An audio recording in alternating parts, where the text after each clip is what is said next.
لبيك اللهم لبيك. Assalamualaikum warahmatullahi wabarakatuh. Innal hamdalillah nahmaduhu wa nasta'inuhu wa nastaghfiruh wa na'udzu billahi min syururi anfusina wa min sayyiati a'malina may yahdihillahu fala mudilla lahu wa may yudlil fala hadiyalah. Asyhadu an la ilaha illallah wahdahu la syarikalah wa asyhadu anna Muhammadan abduhu wa rasuluh sallallahu alaihi wasallam la nabiyya ba'da amma ba'du.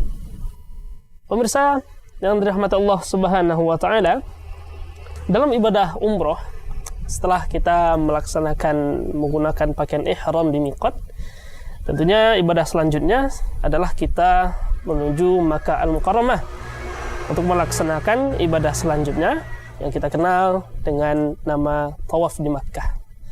Nah, bagaimana sih proses dari tawaf di Makkah ini? Dan insyaallah atas kerjasama dengan Selatu Travel Sunnah, program info seputar umroh atau ISU pada kesempatan kali ini di episode ketiga kita akan membahas tentang menuju Makkah dan ibadah tawaf di Ka'bah. Tentunya akan kita bahas bersama guru kita Ustadz Asmon Nurjal LC Hafizahullah Ta'ala. Assalamualaikum Ustadz. Waalaikumsalam warahmatullahi wabarakatuh. Bagaimana kabarnya Ustadz? Alhamdulillah baik. Alhamdulillah, masya-Allah. Habib gimana?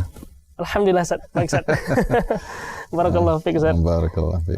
Senang tentunya Ustadz bisa bertemu lagi Ustadz dalam program kita kali ini Ustadz, program info seputar umroh ini Ustadz. Insyaallah dalam program ini kita akan mengupas Ustadz ibadah-ibadah dalam proses ibadah umroh gitu Ustaz. Oh gitu, insyaallah. Proses ibadah dalam umroh gitu Ustaz. Insyaallah di kesempatan kali ini dengan Ustaz kita berkesempatan untuk membahas satu ibadah yang dilaksanakan setelah berpakaian ihram Ustaz. Yeah. Nah, ini ibadah tawaf di Makkah Ustaz. Yeah. Ustaz, mengawali pertanyaan ini Ustaz. Ketika kita telah selesai melaksanakan menggunakan pakaian ihram, tentu kita melakukan perjalanan menuju ke Makkah, Ustaz. Nah, setibanya di Makkah ini, Ustaz, apakah kita langsung menuju ke Masjidil Haram, gitu, Ustaz, atau langsung melaksanakan tawaf, atau kita biasanya terlebih dahulu boleh berkunjung ke tempat-tempat lain itu, Ustaz, selain ke Masjidil Haram, ketika sesampainya dari Madinah atau dari tempat miqat lainnya ke Makkah, itu, Ustaz? Ya. Jadi setelah kita berihram dari miqat, sesampainya kita di Makkah, kita boleh ke hotel dulu, merapikan barang-barang atau apa, karena kita ini dari jauh ya. Nah, setelah itu langsung menuju Masjidil Haram di bawah bimbingan para pembimbing. Ya, karena kita sudah dalam keadaan ihram, sebaiknya jangan ditunda, apalagi hanya untuk hal-hal yang tidak perlu. Tapi kalau untuk hal yang perlu seperti kita ke hotel, check in di kamar, menyelamatkan barang-barang, karena itu kalau tidak segera dibereskan bisa terjadi hal yang tidak diinginkan.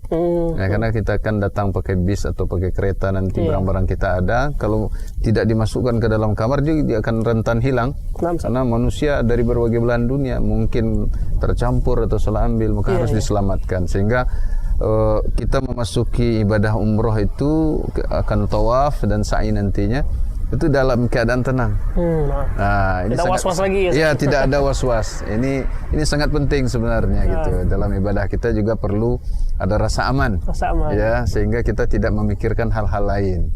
Nah, setelah dari hotel baru kita menuju Masjidil Haram. Nah, jadi tidak masalah itu untuk singgah. Tapi kalau hal-hal yang tidak perlu, ya tidak usah. Nggak usah seperti shopping kemana-mana gitu ya. Baru sampai di Makkah langsung shopping gitu ya. Jangan salah niat nanti kita beribadah. Ustaz. Nah, terkait dengan tawaf ini sendiri, Ustaz, pengertian dari tawaf itu apa sih, Ustaz? Dan mungkin juga jenis-jenis dari tawaf itu apa saja gitu, Ustaz? Ya, tawaf itu secara bahasa itu artinya berputar, berkeliling. Tawafa yatufu. Dan secara syariat itu adalah suatu ibadah, ya, beribadah kepada Allah dengan mengelilingi Ka'bah dengan cara tertentu yang telah ditetapkan dalam syariat kita. Nah, itu makna tawaf itu secara pengertian tawaf ya, secara bahasa dan secara syariat. Jadi tentu ada tata caranya.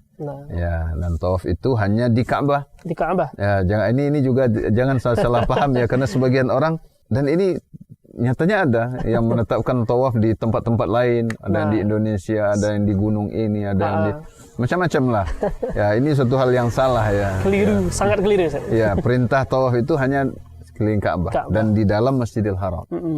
Nah, kalau orang berada di luar Masjidil Haram dia nggak bisa disebut tawaf walaupun dia keliling Masjidil Haram gitu. Iya. Nah, di tawaf itu mengelilingi Ka'bah dan di dalam Masjidil Haram gitu. Masya Allah. Berarti mengelilingi ya, Ustaz ya? Iya. Kalau untuk jenis-jenisnya sendiri ada nggak, Ustaz? Ya, ada beberapa macam jenis tawaf ya. Ada tawaf kudum, tawaf orang yang datang haji, haji ya, orang baru datang. Ya. Kemudian ada juga tawaf umrah, ya. Kemudian ada juga tawaf ifadah, juga ini tawaf haji.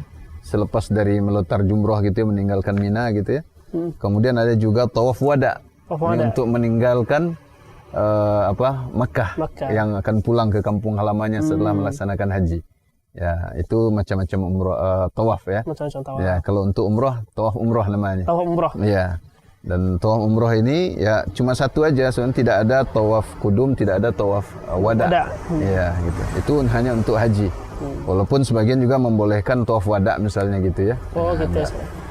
Baik, Ustaz. Sekarang untuk prosesinya, Ustaz. Nah, mulai dari kita memasuki Masjidil Haram hingga selesai tawaf itu apa saja sih, Ustaz? Bentuk-bentuk ibadahnya gitu, tata caranya bagaimana? Mungkin boleh dijelaskan? Ya, secara ringkas begini, ketika kita memasuki Masjidil Haram, kita masih membaca doa masuk masjid sebagaimana biasa, kemudian tetap bertalbiyah sampai kita melihat Ka'bah. Sampai melihat Ka'bah. Nah, hentikan talbiyah, lalu pergilah kita menuju Rukun Hajar Aswad atau yang sejajar dengannya. Kalau sekarang itu dikasih lampu hijau di sebelah kanan kita. Allah. Ada lampu hijau memanjang. Nah, di situ itu tanda kita start tawaf di sana. Masya Allah. Nah, ini penting sekali, jangan sampai kita salah start karena nanti nggak dihitung kalau itu. Kita harus mulai tawaf itu dari sudut Hajar Aswad. Ya, kalau bisa kita mencium Hajar Aswad, maka disunahkan menciumnya. Ya, disunahkan menciumnya dengan syarat ya, kita tidak berdesak-desakan dan menyakiti kaum muslimin. Ini poin penting nih ya, dalam tawaf ini. Karena banyak sekali Anda lihat ya dalam proses tawaf ini, banyak orang yang berdesak-desakan sikut menyikut sesama kaum muslimin demi mencium Hajar Aswad, padahal dia bukan sesuatu yang wajib. Ini ya. Nah, ini penting sekali. Nah, ini bisa merusak nilai ibadah itu sendiri sebenarnya karena menyakiti orang dalam beribadah. Ya. Jadi kalau kita bisa mencium, alhamdulillah, tanpa harus berdesak-desakan dan menyakiti orang lain. Kalau nggak bisa, cukup mengusapnya. Mengusap, Ustaz. Ya, kemudian boleh dicium. Ya, setelah kita mengusap boleh dicium. Kemudian kalau nggak bisa, cukup dengan isyarat. Isyarat dari jauh. Bukan, ya dari jauh. Ya. Maka jangan salah fokus dalam masalah tawaf ini. Ini kebanyakan lihat kaum muslimin ya banyak berdesakan untuk bisa mencium atau mengusap Hajar Aswad. Seakan-akan wajib dicium gitu. Iya, dengan menyakiti yang lain gitu. Nah, ini yang jadi masalah gitu. Nah, jadi berdirilah sejajar dengan sudut Hajar Aswad, ya. Dia di lampu hijau kalau sekarang ini. Kemudian kalau tidak bisa mencium, tak bisa menyentuh, maka cukup dengan berisyarat, ucapkan Bismillah, Allahu Akbar, maka mulailah kita tawaf. Ya, tawaf dan hijir Ismail yang ada lengkungan di luar Ka'bah itu. Jangan sampai kita masuk itu. Kita harus di luar itu. Di luar ya, karena itu pondasi Ibrahim di situ itu. Jadi ya, pondasi itu bagian dari Ka'bah sebenarnya. Bagian dari Ka'bah. Ya. Kemudian terus berputar, ya. Sampai di rukun Yamani. Rukun itu sudut artinya. Nah, kalau misalnya nih Habib ya, ini Hajar Aswad nih. Kita mulai dari sini sejajar. Sini ya, ya, keliling gitu ya. Di sini rukun Yamaninya nih. Rukun Yamaninya nih. Di sini rukun Yamani sejajar dengan Yaman nih kalau ya. Nah, dari sini kita kalau bisa mengusap rukun Yamani silakan. Ya. Kalau nggak ada masalah, nggak usah beri isyarat. Nah, dari sini sampai ke sini itu zikirnya bebas. Kita mau berdoa, mau berzikir, mau apa saja selama hal-hal yang baik ya. Itu dianjurkan kita banyak zikir dan berdoa. Ya, bebas. Nah, dari sini ya, itu dianjurkan banyak membaca Rabbana atina fid dunya hasanah wa fil akhirati hasanah wa qina adzabannar sampai ke Hajar Aswad. Hajar Aswad lagi. Ya, itu sesampai di sudut Hajar Aswad atau yang sejajar dengannya, itu dihitung satu putaran. Satu putaran. Ya, maka jangan lalai menghitungnya. Ya, dihitung 1 putaran. Nah, disunahkan di 3 putaran pertama untuk umroh. Umroh dan tawaf kudum, tawaf kedatangan kita, itu di 3 putaran pertama disunahkan itu ar-ramal. Ar-ramal itu berjalan cepat atau berlari kecil lah gitu ya, kalau memungkinkan. Ya, kalau memungkinkan. Tapi dia tidak wajib ya. Jadi kalau tidak melakukan tidak masalah, tapi kalau kita bisa melakukan, sebaiknya dilakukan untuk mendapatkan keutamaan mengamalkan sunnah Nabi Sallallahu Alaihi Wasallam. Ya, itu hanya di tawaf umroh dan tawaf kudum. Masya Allah. Ya. Ar-ramal. Ya, nah terus begitu, itu 3 putaran saja. Nah, Ramal itu 3 putaran, 4 putaran terakhir itu berjalan kaki seperti biasa. Dan tata caranya sama dengan awal tadi ya, Ustaz? Sama. Bebas untuk berdoa dari Hajar Aswad hingga Rukun Yamani. Dari Rukun Yamani perbanyak Rabbana atina fid dunya hasanah wa fil akhirati hasanah wa qina adzabannar. Sedikit menyinggung tentang Ar-ramal, Ustaz. Ar-ramal ini ada nggak sejarahnya kenapa disyariatkan? Oh iya. Jadi Ar-ramal ini sejarahnya begini. Waktu perjanjian Hudaybiyah itu kan Nabi SAW dan para sahabat ingin umroh. Iya. Tapi dilarang oleh kaum musyrikin Makkah. Tidak boleh masuk Makkah. Tidak boleh masuk Makkah. Ya. Akhirnya setelah ada perjanjian mereka diizinkan tahun depan. Ya. Nah, pada tahun ke-7 Hijriah kalau tidak salah Nabi SAW melakukan umratul qada, ya, mengqada umroh yang tahun lalu yang enggak jadi itu. Ya. Beliau bersama sekitar 2000 para sahabat. Ya. Nah, tentu Makkah masih di tangan orang kaum musyrikin ya. Nah, Madinah itu terkenal dengan demam Madinahnya. Ya. Sakit gitu saya. Ya, demam. Jadi mereka mengatakan begini. Oh, besok nih orang-orang yang tertimpa demam Madinah akan masuk melakukan ibadah umroh, tawaf. Ya. Mereka menghina kaum muslimin, maksudnya gitu, meremehkan. Mereka pasti lemah. Iya.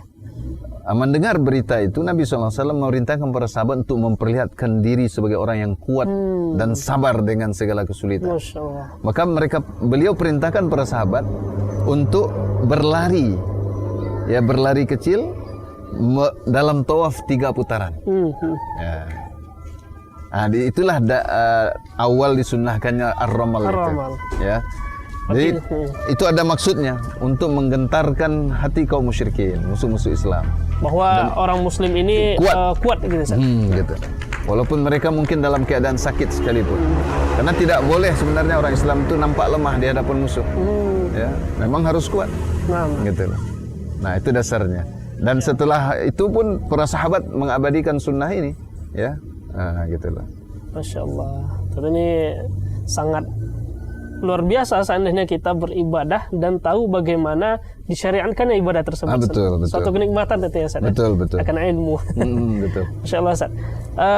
Terkait dengan tawaf ini, Ustaz, sebagaimana kita ketahui tentu dalam proses ibadah umroh ini tidak hanya dari satu negara, sangat banyak dari seluruh dunia.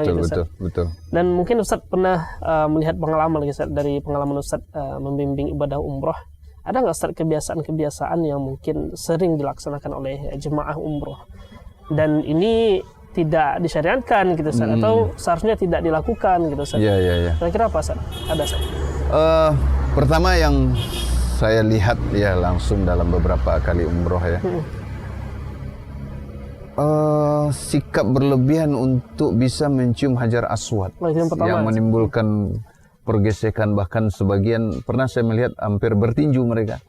Ya, apalagi badan-badan mereka itu besar-besar ya. Ya, kita kasihan dengan jamaah yang lain sebenarnya. Maka dalam hal ini polisi pun bukan tidak berbuat gitu, tapi mereka tak bisa menghadapi orang sekian banyak. Iya. Ya, orang sekian banyak yang berdesakan dari berbagai negara dan jumlah yang tak berhenti-berhenti gitu. Selesai serombongan datang rombongan lain. Siang malam itu tawaf itu siang malam. Ada yang jam 3 malam, jam 2 malam kita tawaf. Ya. Jadi kadang tidak terasa itu malam. Nah, jadi penting sekali kita memahami bahwa tawaf itu bukan mengejar bagaimana bisa mencium Hajar Aswad. Ya. Boleh kita mencium, disunahkan menciumnya, asalkan tidak menyakiti orang lain. Ya, ini. Kemudian mengusap-usap dinding Ka'bah. Ya. mengusap-usap dinding Ka'bah dan menempelkan pipi, menciumnya dan menganggap kain kiswah itu penuh berkah, ya. Dinding Ka'bah ini berkah, lalu dianggap bisa membawa keberuntungan atau menghilangkan penyakit atau apa sajalah. Iya. Ini dari saya lihat terutama dari sebagian kaum muslimin di negara lain ya. Kalau orang Indonesia saya nggak tahu, tapi yang saya lihat selama ini jaranglah orang Indonesia. Tapi ada negara-negara lain yang seperti itu. Jadi seakan-akan dia keliling Ka'bah itu semua ditempelin, ya. Mati-matian untuk bisa menyentuh dinding Ka'bah. Padahal ini tidak disyariatkan gitu. Nah. Ya. Dan juga ada hubungannya Ustaz, terkait dengan mencium Hajar Aswad tadi itu dengan kisah Umar bin Khattab Ustaz. Betul. Jadi memang Umar sendiri sampai mengatakan, aku tahu engkau adalah batu katanya. Kalaulah aku tidak melihat Nabi SAW menciummu, aku tak menciummu. Karena ini memang hanya iktidaan bin Nabi, bisunnati Nabi SAW, untuk mengikuti sunnah Nabi SAW, dan situ ada pahala besar ya. Namun kita tidak boleh ya mengamalkan satu sunnah namun juga menyakiti orang lain. Nah, ini tidak dibolehkan. Nah, kemudian yang lain yang saya perhatikan juga adalah sebagian kita ini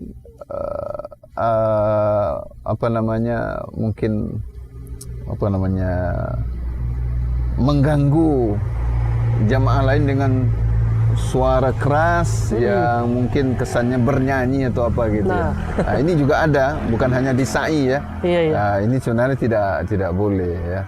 Cukup kita berzikir dengan suara kita, suara lirih ya, dan berdoa dengan suara lirih tanpa harus mengganggu, apalagi membawa speaker gitu ya. Di sana itu akan menimbulkan kekacauan dan gangguan pada kaum muslimin yang sedang beribadah tawaf. Itu yang paling banyak saya lihat ya. Yang dominan yang dominan itu. Mungkin yang lain-lainnya saya tidak tahu, tapi kalau ada hal-hal yang Habib tahu mungkin bisa disampaikan sehingga kita bisa jelaskan bahwa hal seperti itu tidak ada sunnahnya atau tidak disyariatkan dalam agama kita, dalam ibadah umroh, terutama dalam ibadah tawaf ini. Ya. Seperti meyakini kain kiswah itu ada barokah dipotong gitu, atau apa atau diusap, itu nggak boleh. Nah, ya. Itu berlebihan juga ya, berlebihan. Karena memang yang kita laksanakan di sana itu hanya mengikuti Rasulullah SAW, sebagaimana syariat Islam menetapkan. Betul. Nah, terkait dengan ketika kita tawaf, sering kita lihat di layar kaca bahwa sebagian ada yang tawaf dan ketika masuk waktu sholat wajib gitu misalnya, ada yang sholat, ada yang tawaf. Itu bagaimana sebenarnya, Ustaz? Ya, kalau untuk sholat wajib hendaknya diutamakan untuk berhenti sebenarnya, namun dengan niat menyambung tawafnya setelah itu. Oh gitu. Kalau sholat sunnah tidak masalah, karena tawaf ya. Jadi kalau sholat wajib hendaknya berhenti. Dan saya tahu semuanya berhenti biasanya. Iya, Ustaz. Ya, yang ana udah pergi berapa kali ini, itu ketika sholat wajib semua berhenti. Ya, makanya kita lihat imam kadang di depan Ka'bah kan? Itu semua berhenti. Nanti yang tawafnya terputus, hendaklah dia memulai dari tempat dia sholat saja. Oh, berarti bisa menyambung. Nah, karena terputus dengan sesuatu yang wajib. Adapun untuk yang lain tidak boleh, karena salah satu syarat tawaf itu mualah, berurutan. Ya, tidak boleh terputus gitu, kecuali oleh sholat wajib tadi. Gitu loh. Baik, Ustaz. Sekarang mungkin pertanyaan terakhir, Ustaz. Ya. Apa sih, Ustaz, hikmah dari kegiatan tawaf ini, Ustaz? Ya, yang pertama dia adalah ketaatan. Ya, ketaatan pada Allah dan Rasulnya. Ini yang paling penting. Karena kita sebenarnya tidak diperintahkan untuk mencari tahu hikmah semua ibadah itu. Karena kita diperintahkan untuk taat sebagai bukti keimanan kita pada Allah Subhanahu wa taala. Maka perkara-perkara yang ta'abbudiyah, yang merupakan murni ibadah, kita tidak tahu hikmahnya, kita wajib taat. Di situ sebenarnya diuji ketaatan kita kepada Allah dan Rasulnya. Nah, karena itulah intinya. Dan juga sebenarnya untuk meneladani Nabi SAW, ya, yang syariat beliau menjadi syariat penutup, ya, yang mana tawaf ini juga adalah syariat Nabi Ibrahim yang kemudian juga diabadikan dalam syariat kita, menghidupkan syiar haji ya dan umroh. Salah satunya adalah tawaf di Ka'bah di Masjidil Haram. Nah, Masya Allah. Tentu dengan niat kita ikhlas lillahi ta'ala kita menuju ke Makkah Mukarramah untuk melaksanakan tawaf, dan tentu nasihat yang terbesar ini mari kita laksanakan sesuai dengan sunnah Nabi sallallahu alaihi wasallam. Jangan sampai sia-sia kita ke sana, Ustaz. Betul. Mengeluarkan dana untuk menuju ke Makkah Mukarramah, kemudian melaksanakan ibadah umroh tidak sesuai dengan sunnah, tentu ini sangat rugi kita. Kita jauh sekali masalahnya. Ya, dan tidak mudah untuk pergi umroh. Ada sebagian kita menabung uang bertahun-tahun lamanya dan mendaftar juga tidak mudah ya. Atau tahu kita melaksanakannya tidak sesuai dengan tuntunan, ya, maka kerugian yang kita alami. Rugi materi, waktu, tenaga, ya, dan segalanya. Memang perlu kita membimbing umat ini untuk beribadah seperti umroh misalnya, yang mengorbankan banyak hal gitu ya. Itu sesuai dengan tuntunan Nabi Sallallahu Alaihi Wasallam atau sunnah Nabi Sallallahu Alaihi Wasallam. Ya, satu hal juga yang perlu mungkin saya ingatkan tadi adalah soal wanita pergi umroh ini. Ya. Hendaknya wanita pergi umroh itu dengan mahram. Dan itu perintah Nabi SAW. Kalau saya memilih pendapat yang mewajibkan itu. Walaupun mereka yang pergi tanpa mahram, jika mereka menunaikan umroh atau haji sesuai dengan syarat dan rukunnya sah, tapi mereka tetap berdosa dalam perjalanan karena safar tanpa mahram. Saya melihat peluang mereka yang tanpa mahram ini lebih besar ditimpa hal-hal yang tidak menyenangkan. Ya, apalagi misalnya contoh-contoh yang pernah ada saya temukan tuh ditipu. Karena mereka hanya murni mereka perempuan-perempuan, ada yang mendekati, kadang mungkin dari negaranya, ya. Oh, kenalan karena senang berjumpa orang senegara di sana, gampang akrab. Tahu-tahu tas berisi uang lenyap. Kalau ada laki-laki mahramnya, orang tak akan berani. Ya, orang-orang yang berniat jahat tak berani mendekat. Ya, belum lagi dalam desakan-desakan tawaf ya. Sebenarnya kaum wanita memang kalau bisa bersama mahramnya, ya, sehingga lebih terlindungi dari desakan-desakan di musim umroh yang padat ya, seperti bulan Ramadan dan segala macamnya. Ini perlu diperhatikan oleh para muslimah yang ingin beribadah, jangan sampai beribadah namun juga mengais dosa gitu dengan safar sendirian. Walaupun dalam rombongan yang kita anggap aman ya, tapi kenyataannya dalam kasus-kasus tertentu di sana kita kan tidak selalu bersama dan terpisah ya. Ini ada peluang bagi sebagian orang-orang yang jahat untuk melakukan kejahatannya. Dan sebagaimana pahala kebaikan sholat ibadah di Masjidil Haram itu dilipat gandakan demikian besarnya, kejahatan di sana pun dilipat gandakan besar juga dosanya. Karena itu tempat yang mulia. Ya. Mungkin ada sempat terlupa nih, Ustaz. Setelah kita melaksanakan tawaf ini, Ustaz, kita disunahkan juga untuk untuk melaksanakan sholat 2 rakaat. Sholat 2 rakaat di belakang makam Ibrahim. Kalau tidak bisa di bagian mana saja dari Masjidil Haram. Bebas ya, Ustaz. Ya, di rakaat pertama kita baca setelah Al-Fatihah baca Al-Kafirun. Di rakaat kedua setelah Al-Fatihah membaca Al-Ikhlas. Qul huwallahu ahad. Gitulah. Dan itu bisa di mana saja, kalau tidak bisa tepat di belakang makam Ibrahim. Nah, ya. Baik, barakallahu fikum Ustaz atas ilmunya. Pemirsa rahmati Allah Subhanahu wa taala, pemirsa Surah TV dan juga pemirsa yang menyaksikan program info seputar umroh pada episode ketiga kali ini. Alhamdulillah telah kita dengarkan ilmu yang sangat bermanfaat dari guru kita Ustaz Asman Nurujat Al-Syafidullah taala terkait dengan ibadah tawaf di Ka'bah Makkah. Dan tentunya semoga pada kesempatan kali ini tentunya kita bisa memahami bersama, terlebih bagi pemirsa dimanapun berada yang ingin berangkat umroh nantinya, mudah-mudahan ilmu ini bisa diterapkan, amin amin ya rabbal alamin. Tentunya program info seputar umroh akan hadir di setiap episodenya membahas segala ibadah yang berkaitan dengan umroh atau proses umroh, dan mudah-mudahan ini bisa menjadi wasilah kita untuk mendapatkan ilmu yang sangat bermanfaat terkait ibadah yang agung dalam Islam, yakni ibadah umroh. Dan pemirsa rahmat Allah subhanahu wa ta'ala, demikianlah episode kita pada kali ini. Mari kita akhiri pertemuan kita dengan mengucapkan doa kafaratul majelis. Subhanakallahumma bihamdika asyhadu an la ilaha illa anta astaghfiruka wa atubu ilaik. Assalamualaikum warahmatullahi wabarakatuh. Waalaikumsalam. Insyaallah fadal diminum lagi Ustaz. Ya. Labbaik Allahumma labbaik.